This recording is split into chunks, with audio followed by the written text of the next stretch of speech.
Hey everyone, James Hagglund here, and welcome to another episode of Who Are They? And we're with David Fletcher. How's it going, David?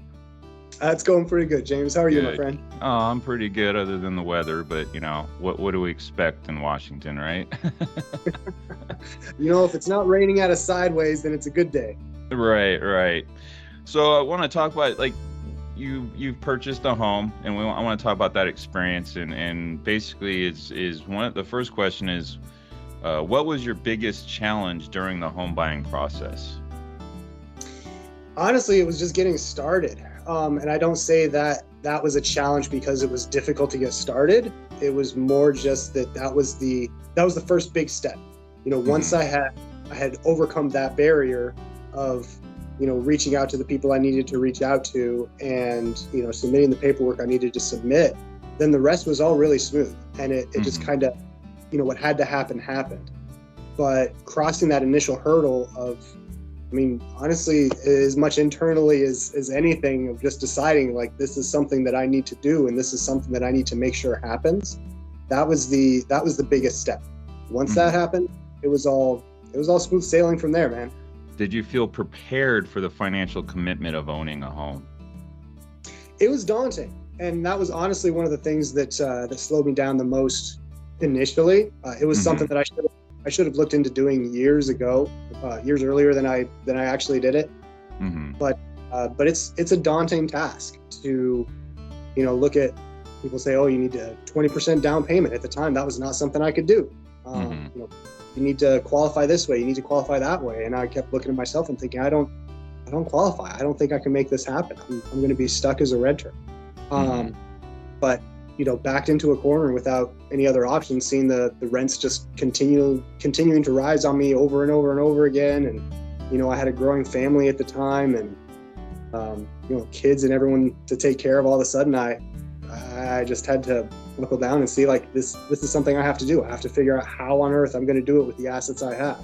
And, and just get to talking with the people that, can tell me what chance I have and see what happens. And sure enough, even though I had disqualified myself several times, it turned out that, somebody else was willing to qualify me. And that was what it took.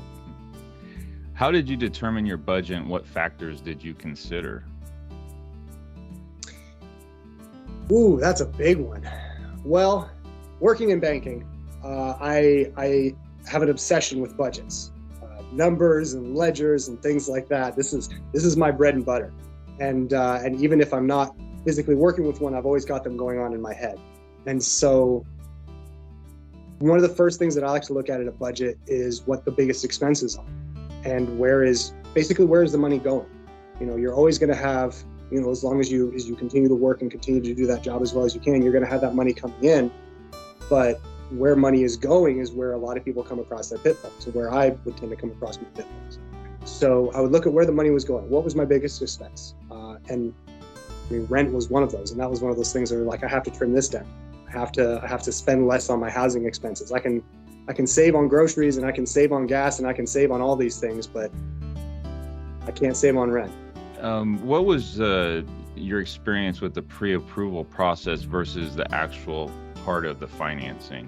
What was the difference? Was there a difference? Was one easier than the other, or did one make the other easier? The pre-approval process was it was super easy, and it gave me a number to work with. Like I indicated earlier, I didn't expect that I was going to have any number to work with, and so the one that it came up was higher than what I thought, and so ultimately I ended up going with a lower amount that I was comfortable with financing, and so that's what we ended up financing. It was lower than what I was approved for. But seeing that pre-approval, it gave me confidence, at least, to that this was a possibility. This was something that I could actually accomplish, and the ability to go forward from there. After that, it's just a bunch of paperwork, and like I said, that's my bread and butter. I do all that stuff, so it was pretty easy, pretty straightforward. You worked with a real estate agent. How was your experience during that process of looking for homes and putting an offer in and all that good stuff?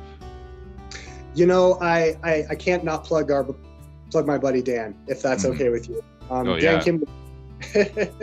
I'll say it because you kind of muted out. Daniel Kim. Daniel Kim, that's right.